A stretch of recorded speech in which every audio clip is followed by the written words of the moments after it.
Spetsiaalselt ostsime äriregistrist informatsiooni Eesti ettevõtete kohta aasta 2012 kuni 2014, et saada teada, kui palju ametlikud siis Eesti ettevõtjad ebatõenäoliseks arved kannavad. Ja keskmiselt on siis aastas see number 100 miljonit eurot. Aga jällegi, see ei ole lõplik. See ei ole lõplik summa. Siin, nagu te näete, kiirendatud korras ma väga ei taha teile seda infot iseenesest näidata, võib-olla nendele ettevõtetele ei meeldi, aga te näete juba ära, need on suured ettevõtted. Need on suured ettevõtted, kus audiitorid tegelikult nõuavad ametlikult ebatõenäoliseks kanda nõudeid. Ja teine asi, mis tegelikkuses toimub, on see, et väikeettevõtjad ei kanna ametlikult ebatõenäoliseks nõudeid, mis tähendab üks. Sellepärast, et nad krediteerivad need arved, et mitte maksta käibemaksu. Mis tähendab teisisõnu seda, et kui ma teen teenust, nüüd toodet, kaupa sellisele ettevõttele nagu EMG osaühing, kes paistab silma, et on ilus, kena, puhas, paistab silma sellega, et tubli tahan koostööd teha, teen arve näiteks 30 000 eurot, aga homme plaks on ettevõtte pankrotis. Maksuamet nõuab käibemaksu tasumist. Absoluutselt. Kui sa seda ei tee, siis sa rikud seadust.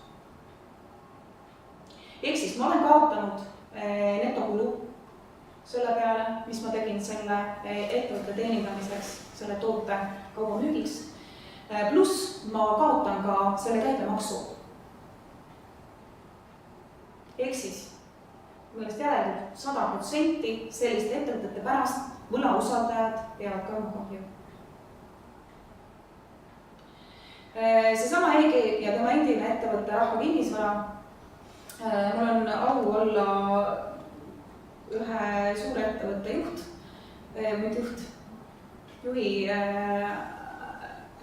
tema Eglit ja tema väitis täpselt, et Rahva Kinnisvara arved tema krediteeris, Maksuamet tegi levituuri Rahva Kinnisvarale ja kõik need ettevõtted võttis ette ükshaaval ja kõik, kes olid krediteerinud arved, nõudis krediteeritud arvete tühistamist ja käibemaksu maksmist.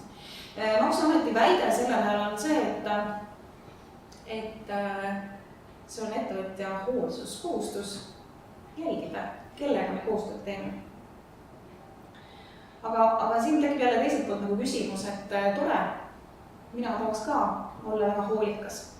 Aga kui meil juhtuvad sellised lood, kus ühel päeval ettevõte on edukas, teisel päeval kanditakse variisikule, meil lubatakse, meil ei ole see keelatud, siis millisest hoolsuskohustusest nüüd saame rääkida? Ja miks on Maksuamet see, kes võidab ja võlausend on see, kes kaotab? Kas on ebaõiglane?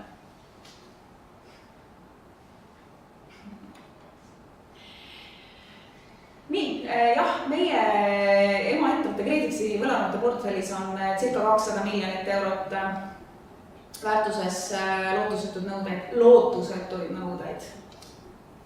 See on suur summa.